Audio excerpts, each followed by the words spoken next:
One thing everyone says we need government for is to come to our aid during a disaster, like a hurricane. Hurricane Katrina slamming into the Gulf Coast. It's 3 years now since Katrina ravaged New Orleans.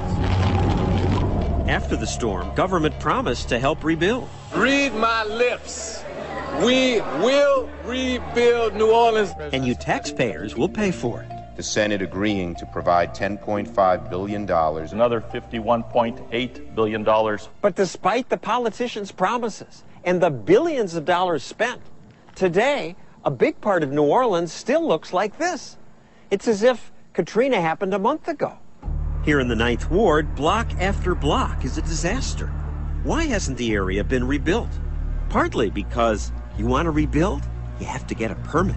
We was not able to get a permit, not to rebuild, but just to repair. Reverend Lewis Adams wanted to repair his church.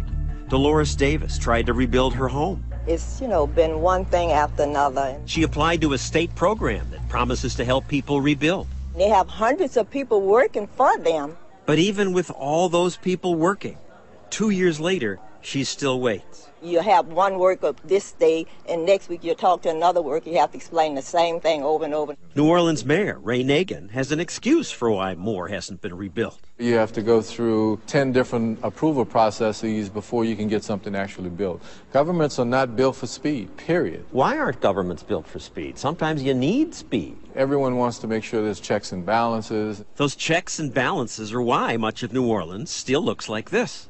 Yet less than a mile away is this neighborhood, filled with nice-looking homes. How could this be built?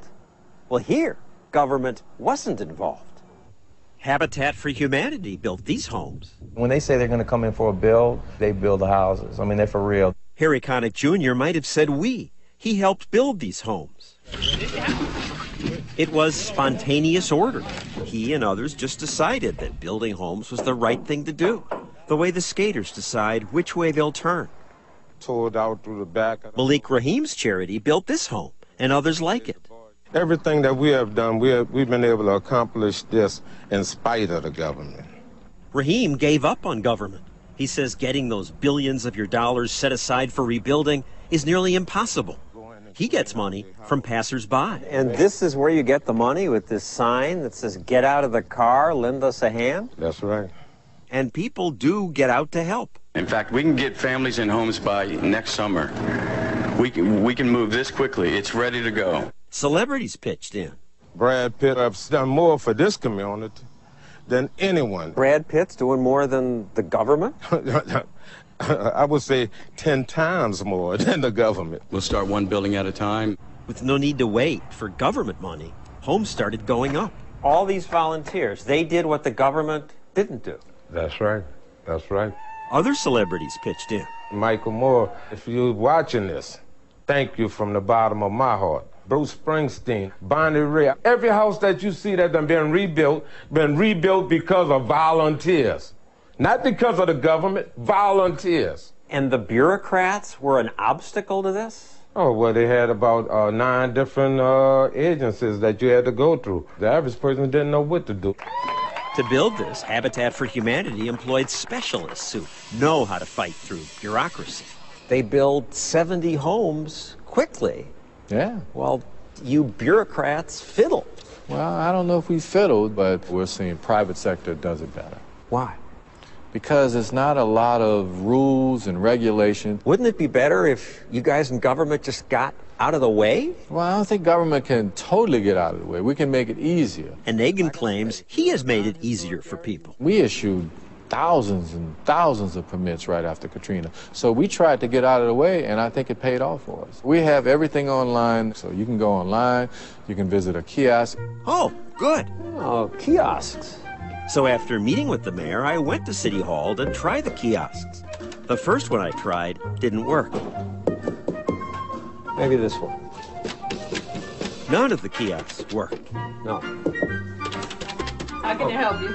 But there was a helpful clerk. I'd like to know what it takes to build a house.